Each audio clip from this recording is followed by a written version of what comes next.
l'affaire de la Pitié-Salpêtrière, c'est de l'amateurisme de la part du ministre de l'Intérieur qui aurait dû tourner sa langue cette fois dans la bouche avant de parler quand même. Oui, bien entendu, il y a de l'amateurisme. Alors c'est un amateurisme qui est d'un côté la rançon du renouvellement du personnel politique. Quand on fait venir des gens qui n'ont jamais fait de politique, il y en a beaucoup à l'Assemblée, ou qui étaient des seconds ou des troisièmes couteaux, c'était un peu le cas de Christophe Castaner au PS, eh bien on se prête évidemment à ce risque d'amateurisme. Et après l'amateurisme, il a une autre raison beaucoup moins glorieuse, c'est la mauvaise organisation. C'est qu'avant de faire ce tweet, en a-t-il référé à Matignon ? En a-t-il référé à l'Élysée ? Pourquoi dans une journée comme le 1er mai, il n'y a pas une architecture de la parole parfaitement contrôlée ? Je remets juste les choses dans l'ordre.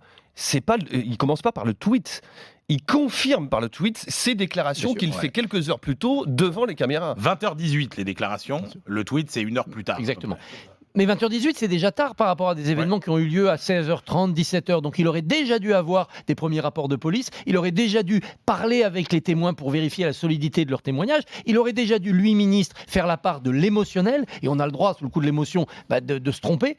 Et du rationnel. Lui, le ministre, il doit être du côté du rationnel. Mais c'est vrai qu'on peut être trompé. Moi-même, dans mes premiers commentaires, j'ai commenté ce qui pouvait être une attaque d'hôpital, c'est-à-dire dans le symbole, on attaque des hôpitaux comme on attaque les pompiers quand ils viennent dans une manifestation. Tout le problème, il est là, c'était pas une attaque. C'est que vous n'êtes pas ministre, que vous ne disposez pas des mêmes informations, que votre parole n'a pas le même poids institutionnel. Pourquoi etc. n'y a-t-il pas eu du côté du ministre des filets de protection Mais c'est ça le sujet. Qui font que, avant de sortir, le message est contrôlé et quand il y a un problème, il est arrêté. Ou au moins qu'on se donne une demi-heure de plus. Alors il y a un côté dictature de la communication, il y a un côté amateurisme des personnels. Honnêtement, on voit bien comment ce gouvernement devra à un moment donné tirer les leçons de son organisation, de sa charpente. Un peu comme Macron l'a fait, mais tardivement dans son cabinet, il faut le faire au niveau du gouvernement. Est-ce que c'est après les européennes ?